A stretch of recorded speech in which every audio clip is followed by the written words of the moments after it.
Good morning, everyone. My name is Marcin Bela, and this is the seventh and final episode of my Piano for Everyone, a guide to a healthy, enjoyable, and sustainable practice of playing the piano. I've in the past in the past episodes, I've given you a lot of technical, kind of like in-depth, practical guidance. And that's of course very important, but this is by far my favorite thing to talk about. What I'm going to teach today is the principles of my personal practice, both as a performer and as a teacher, that actually have nothing to do with technicalities. These are more like the spiritual and maybe psychological foundations of what makes my practice work the way it does. And these foundations are reducible to three words, all three of which starts with E. So I call them my three E's. And these are ease, as in things are easy, enjoyment, and encouragement. So ease, enjoyment, and encouragement. If you can, if you can always make sure that, that whatever you do with this instrument, and quite frankly with quite a few other things that you do in life, are progressing with ease, are enjoyable, and that you have an encouraging attitude towards yourself, that is, that is probably a recipe for a pretty good life, but definitely for a good relationship with the instrument. So let me go a little bit more in depth on what I mean by them. Ease, that's probably the most surprising one to a lot of people. See, in our Western kind of, Euro-American business-driven culture, we are suspicious of ease. We are almost distrustful of things that are easy. And on the other side of the spectrum, we truly glorify hardship. People are kind of proud to say they work hard, or that something was a lot of hard work. And it gives it this funny response of kind of sympathy, I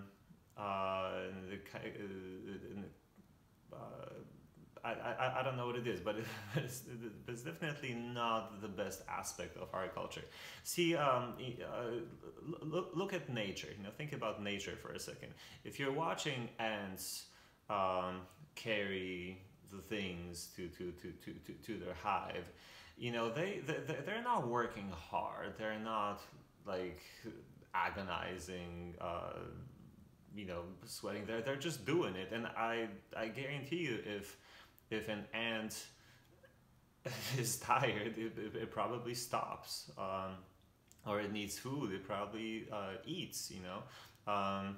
Like, you don't have to be kind of like, like a lot of my entrepreneur friends tell me, for the past 3 months, I didn't sleep or eat.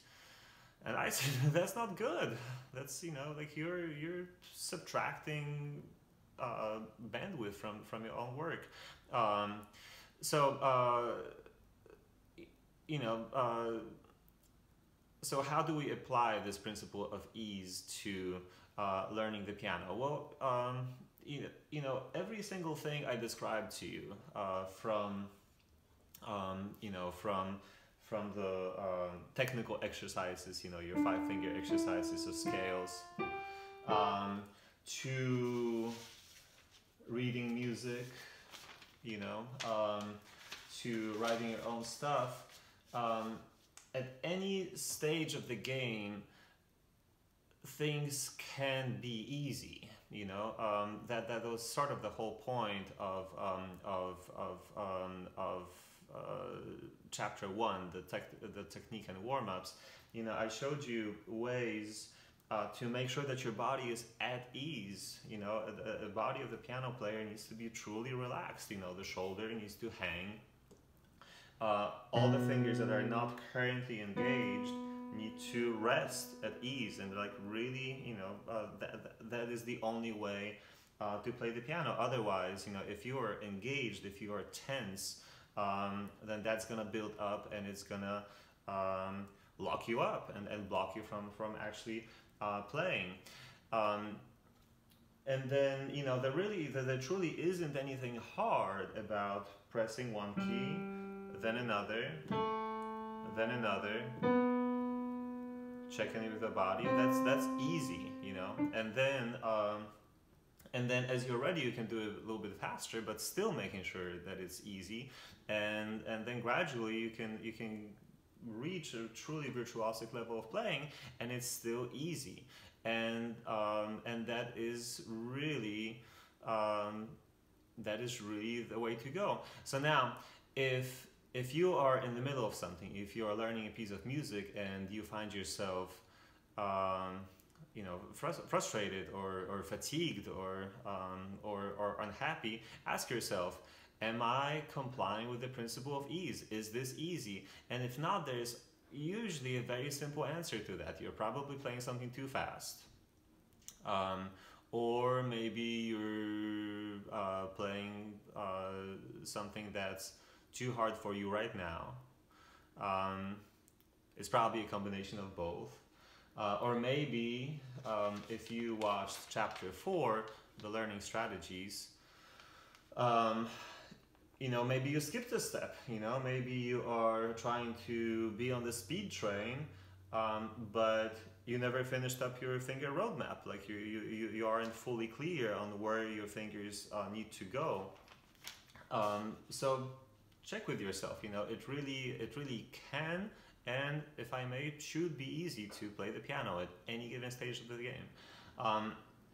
And the same really goes for my second E, enjoyment. We play, even if you're a professional piano player, we still do it for joy. Joy is the reason to do something as esoteric as playing the piano. And again, you know, in our culture, we are, you know, we don't fully embrace joy and pleasure and love. Again, you know, there is something heroic in our culture to not feel joy, and conversely, we kind of feel guilty for feeling joy sometimes. You know, I work with a lot of adults who, you know, sometimes almost feel guilty for doing something enjoyable for themselves instead of laboring for their family or for their kids and something. But you know, but it doesn't work like that at all. Joy is a very important thing to cultivate. Joy is next to love is the most powerful feeling in the universe. All creation comes out of joy. We exist because joy happened, at least for a brief moment. And anything that exists because of joy. Even if you're doing something terrible, like designing nuclear missiles, or you know, or your lethal injection or something, when you are happy with what you're creating, you still feel joy. That's how absolutely everything is. You know, so to cultivate joy is a very important responsibility of a human. There is a certain vibration to a human who is in the state of joy, and the more people are vibrating on their frequency, the better place the world is. It's really that simple. So, you know, why am I doing this? Because I want more people to play the piano, to feel joy. That's the way I can help, you know, because I know how to play the piano, I know how to explain it, and I know that it's a good thing for humanity to do. So again, if you are playing the piano and you're not enjoying yourself, something is wrong. And it's probably the same thing that was wrong when you felt like things weren't easy. You're probably playing something too hard, too fast, or actually don't, forget too hard. You're probably playing something too fast. Because again, even if you read complicated music, now that this is complicated, there is nothing hard about playing that note and then figuring out what that one is, then figuring out what that one is, and when you're ready playing it, that's easy. And if you pick songs to play that you truly love, then it is enjoyable. Playing slowly is really enjoyable. Playing slowly is actually one of the cooler things about being an actual practitioner of music. See, like when people know songs, they know them at full speed. They know this like final polished expression of it. What we do when we break it down and we play, a half speed or something like that, we truly discover how this music is put together on the very deep level, and that is, at least to me, a huge part of the joy of doing it. So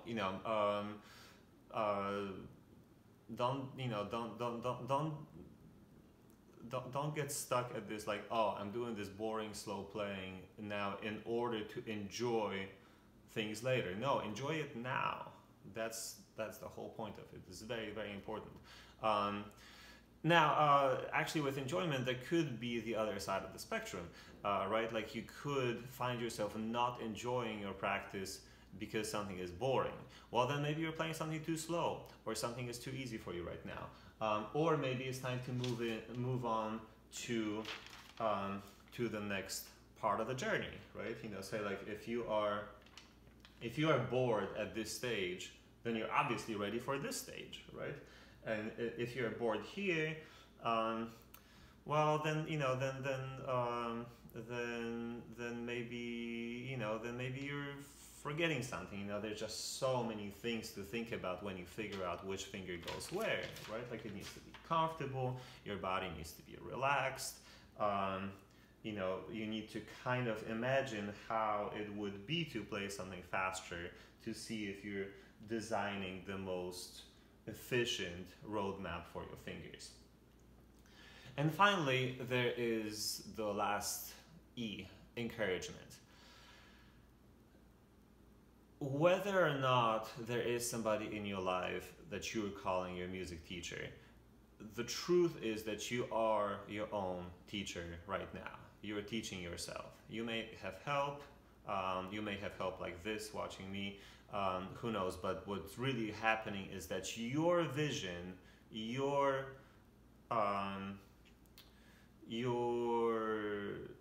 foresight of what you want to sound like, your will and your mind is teaching your body how to execute a piece of music. So what kind of teacher do you want to be to yourself? Well, definitely be an encouraging teacher. That's really the only way to go.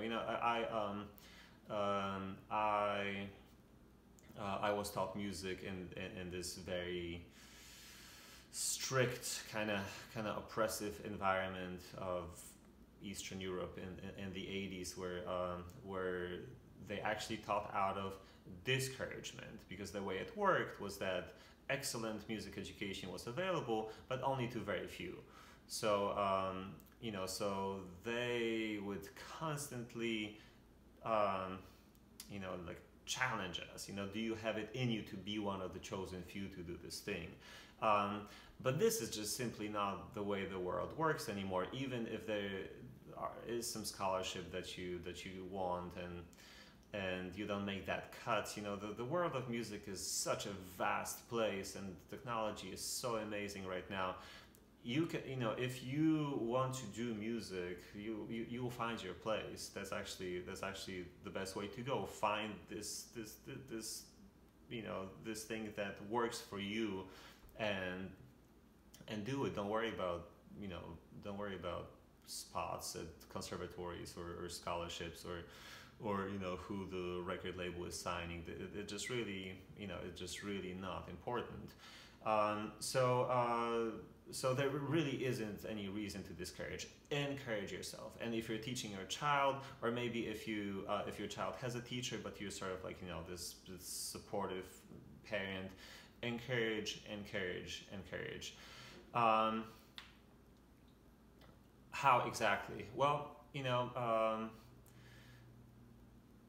whenever someone plays something for you, which happens all the time, right? Students come, they play a song, and they want an opinion.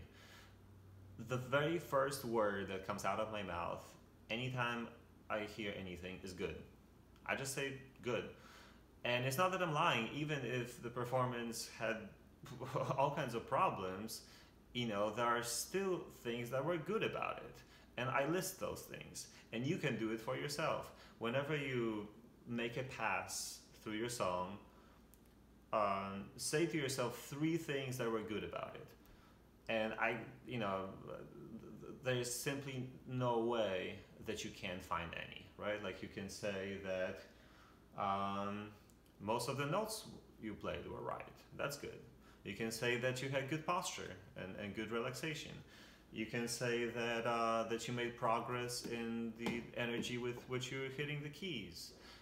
You can say that your choice of tempo was good for this stage of the game. I watched this movie a couple of days ago with Meryl Streep and Hugh Grant, I think, that super British actor, and it was about a lady who was a big donor to the New York classical music scene in the 40s, and also was an enthusiast singer. And the premise was that she sang really terribly, and Meryl Streep actually like did an amazing job being this bad singer, you know, like just like super out of tune, out of time, the tone, like constricted throat, just, you know, just like a lot of not good things. But everybody kind of lied to her, but you know, but really encouraged her to be herself. You know, she really loved to sing. She didn't hear that she wasn't hitting the notes. It was a true joy to her. She was a true blessing to the community, and they let her do it. And there's really nothing wrong with that, because, you know, like, it really doesn't make sense to compare yourself to any other musicians. I don't do that, or you know, whenever my ego mind tries to do that, it's not the best day in my life, because although, you know, by a lot of standards I will be considered a true master of the instrument, there are people who play the piano so much better than me, and you know, and I admire them, and I'm like, I enjoy listening to them. It doesn't mean that, you know, that there's anything wrong with my playing. So yeah, so whenever you play anything for yourself, or whenever you hear anybody, if you're in the teaching role, just say good and praise a couple of things. Just pick a couple of things that really were good about it, because there's no way there was nothing good about it. I mean, even just the effort, you know, that somebody hacked through this very difficult thing, and they got through the very end. And then there's probably a long or short list of things that need to improve. Pick the first item off that list, and okay, now let's work on the timing. You know, but don't say the timing sucked. Just say there were good things, and now let's work on the timing that needs improvement. Let's make the timing better, or articulation, or expression, or whatever it is. You know, but if you frame it that way, you know, in this encouraging way, which is like, great, now let's work on this that will make it even greater. That is such a better way to go than criticism. Criticism is simply not a part of my life as a musician right now, and that is I consider it a great achievement given my own personal path, and where I came from. So just remember, um, playing the piano is easy, it's enjoyable, and you need to encourage yourself. These are my 3 E's. These are my principles these are the principles of my teaching philosophy. These are the principles of my own personal practice, and I highly, highly recommend that to all of you. You know, so when things get frustrating, when things get hard, when things just don't feel good, ask yourself: is it easy? And what am I doing that is making it not easy? Am I enjoying it? And am I forgetting things that I can be enjoying right now? And then am I encouraging yourself? Am I encouraging myself? Because it's easy, especially in our culture, it's really easy to forget that part, and forget all of these parts, really. So, having said that, this really is it. Piano for Everyone, as I designed it in this 7-part series, is now done. Thank you so much for your support. Anybody who's been watching, encouraging, commenting, chiming in, giving me input, thank you. In a couple of hours, this is going to be on YouTube, and at that point, you really have access to my pretty complete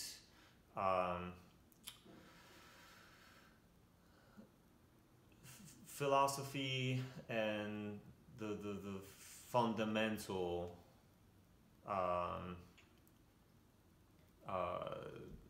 technicalities of my practice. You know, obviously there's so much more I could share, and I'm sure I'll do another series at some point, but you know, the way I designed it, which is applicable to really anyone who plays the piano on any level, and for any reason, that's done now. So I feel super pumped to share it. Please share it with your friends if you feel like anybody would benefit.